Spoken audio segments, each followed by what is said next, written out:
ഹിന്ദു വോട്ടുകൾ ലക്ഷ്യം വെച്ച് മാത്രമാണ് ഈ ഒരു ആഗോള സംഗമം, അയ്യപ്പ സംഗമം നടത്തുന്നതെന്ന ആരോപണം BJPയും കോൺഗ്രസും തുടർച്ചയായി ആരോപിച്ചുകൊണ്ടിരിക്കുകയാണ്. അപ്പോൾ അതിൻ്റെ ഒരു വിഷയം എന്ന് പറയുന്നത്, ഞാൻ അതിനൊരു മറുചോദ്യം ചോദിക്കട്ടെ. നമുക്കറിയാം, എല്ലാവർക്കും അറിയാവുന്ന കാര്യമാണ് മണ്ഡല മകരവിളക്ക് മഹോത്സവം 70 ദിവസമാണ്. ആ 70 ദിവസത്തെ മണ്ഡല മകരവിളക്ക് മഹോത്സവം കഴിഞ്ഞ വർഷം നിങ്ങൾക്കറിയാം 54 ലക്ഷം പേരാണ് അവിടെ വന്നത്. ഒരു പരിഭവമോ പരാതിയോ ഉണ്ടായില്ലല്ലോ. സംതൃപ്തമായ ശബരിമല തീർത്ഥാടന കാലമായിരുന്നല്ലോ.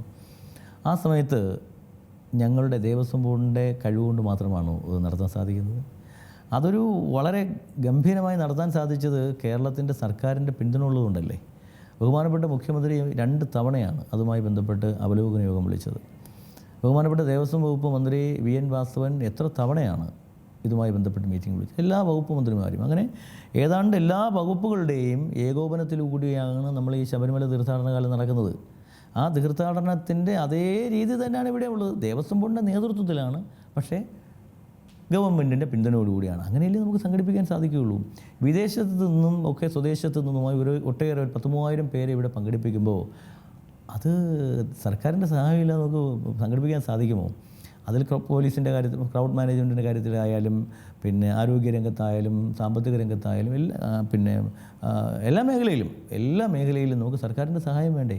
സർക്കാരിൻ്റെ സഹായമില്ലാതെ ദേവസ്വം ബോർഡിന് മാത്രം കൂട്ടാൻ പറ്റുന്ന ഒന്നാണോ ഇത്? അതുകൊണ്ട് ആ പറയുന്നതൊക്കെ സർക്കാരിൻ്റെ സഹായത്തോടുകൂടി നടക്കുന്നു, സർക്കാരിൻ്റെ നേതൃത്വത്തിൽ നടക്കുന്നതൊക്കെ രാഷ്ട്രീയമാണ്. ഞങ്ങൾക്കത് വിഷയമല്ല. ഞങ്ങളെ സംബന്ധിച്ചിടത്തോളം ഞങ്ങൾക്ക് രാഷ്ട്രീയം പ്രശ്നമല്ല. ദേവസ്വം ബോർഡിനെ സംബന്ധിച്ചിടത്തോളം രാഷ്ട്രീയമില്ല. അവിടെ എത്തുന്ന ഭക്തജനങ്ങൾക്ക്, അമ്പലങ്ങളിലെത്തുന്ന, ക്ഷേത്രങ്ങളിലെത്തുന്ന ഭക്തജനങ്ങൾക്ക് അവിടെ മനഃശാന്തിയോടുകൂടി തൊഴുവാനുള്ള, പ്രാർത്ഥിക്കുവാനുള്ള അന്തരീക്ഷം ഒരുക്കുക എന്നുള്ളതാണ് ദേവസ്വം ബോർഡിൻ്റെ ഉത്തരവാദിത്വം. അത് കൃത്യമായി നടത്തിക്കൊണ്ടാണ് ഞങ്ങൾ മുന്നോട്ട് പോകുന്നത്. ഞങ്ങൾ ഒരു കാര്യത്തിലും രാഷ്ട്രീയം കണ്ടിട്ടേ ഇല്ല. ഞങ്ങൾക്കൊക്കെ ഉള്ളിൽ രാഷ്ട്രീയം ഉണ്ടാകും, പക്ഷേ ഞങ്ങൾക്കൊരിക്കലും ഞങ്ങളുടെ ഈ മുന്നോട്ടുള്ള പ്രയാണത്തിൽ ഞങ്ങൾ രാഷ്ട്രീയം കാണാൻ ആഗ്രഹിക്കുന്നില്ല. ശബരിമലയെ സംബന്ധിച്ചിടത്തോളം ആചാരങ്ങളും അനുഷ്ഠാനങ്ങളും വളരെ പ്രധാനമാണ്. അത് സംരക്ഷിച്ച് മുന്നോട്ട് കൊണ്ടുപോകുക എന്നുള്ളത് തന്നെയാണ് ദേവസ്വം ബോർഡിൻ്റെ താല്പര്യം. ഈ പ്രതിപക്ഷ പാർട്ടികൾ ശക്തമായ എതിർപ്പ് രേഖപ്പെടുത്തുമ്പോൾ ഏതെങ്കിലും തരത്തിൽ ഒരു പ്രതിസന്ധി ഉണ്ടാവാൻ? ഞങ്ങൾക്കൊരു പ്രതിസന്ധിയില്ല. കാരണം ഞങ്ങൾ നിൽക്കുന്നത് ശബരിമലയുടെ വികസനത്തിന് വേണ്ടി മാത്രമാണ്. ഞങ്ങളെ ഇവിടുത്തെ ഭക്തജനങ്ങൾക്ക് വിശ്വാസമുണ്ടെന്നാണ് ഞാൻ വിചാരിക്കുന്നത്. കാരണം കഴിഞ്ഞ ശബരിമല മണ്ഡല മകരവിളക്ക് മഹോത്സവം കഴിഞ്ഞപ്പോൾ കാര്യങ്ങൾ മനസ്സിലായില്ലേ? ഞങ്ങളിൽ വിശ്വാസം വന്നു എന്നാണ് ഞങ്ങൾ മനസ്സിലാക്കുന്നത്. കാരണം ഞങ്ങൾക്ക് കിട്ടുന്ന എവിടെ ചെല്ലുമ്പോഴും, ഏത് ക്ഷേത്രത്തിൽ ചെല്ലുമ്പോഴും ഞങ്ങൾക്ക് കിട്ടുന്ന പിന്തുണ അത്രമാത്രമാണ്. ഞാൻ പറഞ്ഞില്ലേ, ഓരോ അമ്പലത്തിലേക്ക് എത്തുന്ന, ക്ഷേത്രങ്ങളിലേക്ക് എത്തുന്ന വിശ്വാസികൾക്ക് അവിടെ ഭൗതികമായ അന്തരീക്ഷം ഒരുക്കി കൊടുക്കുക, അവർക്ക് വേണ്ട പ്രാർത്ഥിക്കുവാൻ, സ്വച്ഛശാന്തമായ അന്തരീക്ഷത്തിൽ പ്രാർത്ഥിക്കുവാനുള്ള ഒരു അന്തരീക്ഷം ഒരുക്കി കൊടുക്കുക എന്നുള്ളതാണ് ദേവസ്വം ബോർഡിൻ്റെ കടമ. അത് ഞങ്ങൾ ചെയ്തുകൊണ്ട് മുന്നോട്ട് പോവുകയാണ്. അതിൻ്റെ ഭാഗമായി തന്നെയാണ് ഞങ്ങൾ ഇതും സംഘടിപ്പിക്കുന്നത്. കാരണം ഒരു വർഷം, ഇപ്പോൾ കഴിഞ്ഞ വർഷം വന്നത് 54, അടുത്ത പ്രാവശ്യം ചിലപ്പോൾ 60 ലക്ഷത്തിലേക്ക് വരും. അങ്ങനെ എത്തുമ്പോൾ അവിടെ എത്തുന്ന ഭക്തജനങ്ങൾക്കൊരു ബുദ്ധിമുട്ടും ഉണ്ടാവരുത്. ആ ബുദ്ധിമുട്ടുണ്ടാകാതിരിക്കാനുള്ള അടിസ്ഥാനപരമായ കാര്യങ്ങൾ വേണം. ഇവിടെ നമ്മളെന്താ ചർച്ച ചെയ്യുന്നത്? ഇവിടെ മുഖ്യമന്ത്രിയുടെ ഒരു ഇനാഗുറേഷൻ ഫംഗ്ഷൻ കഴിഞ്ഞാൽ, 1 മണിക്കൂർ അത് കഴിഞ്ഞാൽ, ഞങ്ങൾ ചർച്ച ചെയ്യുന്നത് ശബരിമലയുടെ വികസനപരമായ കാര്യങ്ങളെക്കുറിച്ചാണ്. 3 വേദികളിലാണ്. ഒന്നാമത്തെ വേദിയിൽ ശബരിമലയിലെ മാസ്റ്റർ പ്ലാൻ, സസ്റ്റൈനബിൾ ഡെവലപ്മെൻറ്റ്സും പരിസ്ഥിതി സൗഹൃദവും അതുമായി ബന്ധപ്പെട്ട കാര്യങ്ങൾ. കാരണം ശബരിമല എന്ന് പറയുന്നത് ഒരു പരിസ്ഥിതി ദുർബല പ്രദേശത്താണ്, ഒരു വനത്തിലാണ്, മലനിരകളിലാണ്. അപ്പോൾ അവിടെ നമ്മൾ തോന്നുമ്പോൾ നമുക്ക് കോൺക്രീറ്റ് ബിൽഡിങ്ങുകൾ ചെയ്യാൻ പറ്റില്ല. അപ്പോൾ അവിടെ പാരിസ്ഥിതികമായ പ്രശ്നങ്ങളുണ്ട്. അതിന് ഉതകുന്ന തരത്തിലുള്ള ബിൽഡിങ്ങുകൾ വേണം.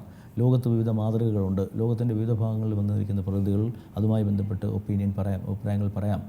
പിന്നെ അടുത്ത കാര്യം എന്താ? ക്രൗഡ് മാനേജ്മെൻറ്റാണ്. അതെങ്ങനെ നമുക്ക് സുതാര്യം, അത് അടുത്ത വേദിയിലെ ഒരു ചർച്ചയാണ്. അതിൽ AI ക്യാമറ ഉൾപ്പെടെയുള്ള, AI സാങ്കേതികവിദ്യ ഉൾപ്പെടെയുള്ള കാര്യങ്ങൾ എങ്ങനെ നമുക്ക് പ്രയോജനപ്പെടുത്താം, ഇതൊക്കെ അതിൻ്റെ അടുത്ത സീസണിൽ പ്രയോജനപ്പെടുത്തണമെന്നുള്ളതല്ല, ഇതൊക്കെ ചർച്ച ചെയ്യണ്ടേ? പിന്നുള്ള പിൽഗ്രിം ടൂറിസം. അപ്പോൾ ഇത്തരം കാര്യങ്ങളൊക്കെ ഒന്ന് ചർച്ച ചെയ്ത് അതിനൊരു ഒരു കൺസെപ്റ്റ് ഉണ്ടാക്കി, ആ കൺസെപ്റ്റ് വെച്ച് അതിനൊരു നല്ല, ഇതൊക്കെ ഇംപ്ലിമെൻറ്റ് ചെയ്യാൻ പറ്റുന്നൊരു നല്ല ബഹുമാനപ്പെട്ട മുഖ്യമന്ത്രിയുടെയും ദേവസ്വം വകുപ്പ് മന്ത്രിയുടെയും മറ്റ് ഇതുമായി ബന്ധപ്പെട്ട ആളുകളുടെ എല്ലാം തന്നെ ഒരു കമ്മിറ്റി രൂപീകരിച്ച് ശബരിമലയുടെ അടിസ്ഥാന വികസനം മുന്നോട്ട് കൊണ്ടുപോവുക, പൂർത്തിയാക്കുക എന്നതാണ് ഞങ്ങളുടെ ലക്ഷ്യം. അതുകൊണ്ട് ഞങ്ങൾക്ക് രാഷ്ട്രീയമേ ഇല്ല, ഒരു പ്രതിസന്ധിയുമില്ല. എല്ലാ ഭക്തജനങ്ങളും ഞങ്ങളെ പിന്തുണയ്ക്കുന്ന നാട്ടാണ്. ഞങ്ങൾ ഈ രജിസ്ട്രേഷൻ വരെ മനസ്സിലാക്കി, ഏതാണ്ട് 5000 പേർ ആയി കഴിഞ്ഞു ഇപ്പോൾ തന്നെ. പക്ഷേ ഞങ്ങൾക്ക് 3000 പേരെ പങ്കെടുപ്പിക്കാൻ സാധിക്കുകയുള്ളൂ. ഏറ്റവും പുതിയ വാർത്തകളും വിശേഷങ്ങളും വിരൽ തുമ്പിലറിയാൻ സീ മലയാളം ന്യൂസ് എല്ലാ ഡിജിറ്റൽ പ്ലാറ്റ്ഫോമുകളിലും ലഭ്യം.